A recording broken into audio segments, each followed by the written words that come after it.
మధు వాళ్ళ ఫ్రెండ్స్ మహి వాళ్ళని ఇంటికి పిలుస్తూ ఉంటుంది. ఇక వాళ్ళకి కాలు కడుక్కోమని నీల ఇస్తూ ఉంటుంది. ఇక మధు వాళ్ళ ఫ్రెండ్ ఇద్దరు కాలు కడుక్కొని హ్యాండ్ వాష్ సర్వ్ చేసుకొని అయితే లోపలికి వస్తూ ఉంటారు. అలా వాళ్ళు కాలు కడుక్కొని లోపలికి మధు అయితే వాళ్ళని తీసుకొని వెళ్తూ ఉంటుంది. ఇక మధు అయితే ఇద్దరు కలిసి పక్క పక్కన నడుస్తూ ఒకరినొకరు చూసుకుంటూ నడుస్తూ ఉంటారు. అలా ఒకరినొకరు చూసుకొని నడిచి ఇంట్లోకి ఒకసారిగా ఇద్దరు కుడికాలు పెట్టి అడుగు పెడుతూ ఉంటారు. అలా పెట్టేసేసరికి మహి అయితే అలా ఇల్లు మొత్తం చూస్తూ ఉంటాడు. ఇక వాళ్ళు కుడికాలు పెట్టి ఇంట్లోనే అడుగు పెట్టగానే మధు అయితే మధు అయితే మహిని చూస్తూ ఉండిపోతూ ఉంటుంది. అలా నవ్వుకుంటూ రామహి అనేది పిలిచేసరికి నిజంగా ఇల్లు చాలా బాగుంది మధు అని చెప్పేసి అయితే ఇల్లుని చూసి అలా ఉండిపోతూ ఉంటాడు మహి.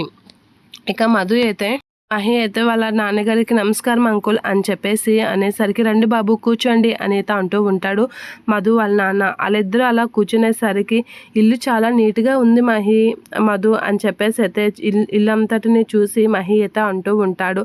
అలా అనేసరికి కూర్చోండి బాబు మంచినీళ్ళు తీసుకోండి అని చెప్పేసి వాళ్ళ అమ్మ అయితే మంచినీళ్ళు ఇస్తూ ఉంటుంది. నిజంగా చాలా నీట్గా ఉంది మధు అని చెప్పేసి మహి అయితే ఇల్లు మొత్తం చూస్తూ చెప్పేసరికి ఇక వాళ్ళ అమ్మ వాళ్ళందరూ అయితే కొంచెం అలా నవ్వుతూ ఉంటారు. అలా అనేసరికి మధు అయితే హ్యాపీగా ఫీల్ అయ్యేసరికి ఇల్లు ఎప్పుడు గట్రా నీట్గా ఉండదు, మీరు వచ్చారనే సర్ది పెట్టారు అని చెప్పేసి అయితే అంటూ ఉంటాడు మధు వాళ్ళ తమ్ముడు.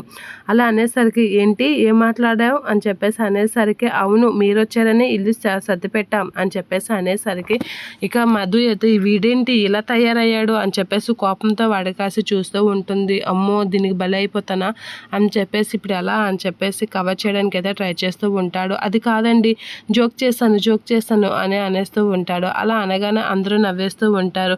సరే మధు చాలా బాగుంది అని చెప్పేసి అనేసరికి మధు వీళ్ళైతే అలా మాట్లాడుకుంటూ నవ్వుకుంటూ ఉంటారు. ఇక మహి అయితే మధు వాళ్ళ ఇల్లుని చూసి చాలా ఇష్టపడుతూ ఉంటాడు వాళ్ళ ఇల్లుని.